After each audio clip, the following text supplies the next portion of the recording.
Paulit-ulit na lang, sinasadya nyo ba to para may budget na abang? Gagawa ng kalsada tapos bubutasin ulit para may kickback sa kontrata. Ang kapal ng anit, kami ang nagtitiis sa sakit at sa lamig. Diyan ay kumakalam, puro putik ang bibig.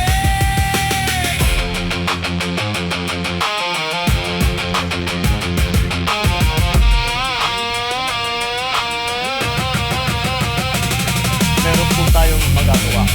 Imbis na bumaha tuwing tag-ulan, ang gagawin natin ay iipunin natin ang tubig para mapakinabangan sa panahon ng tag-ulan. Pagod na kami. Ilang pamilya pa ba ang kailangang maanod habang kayo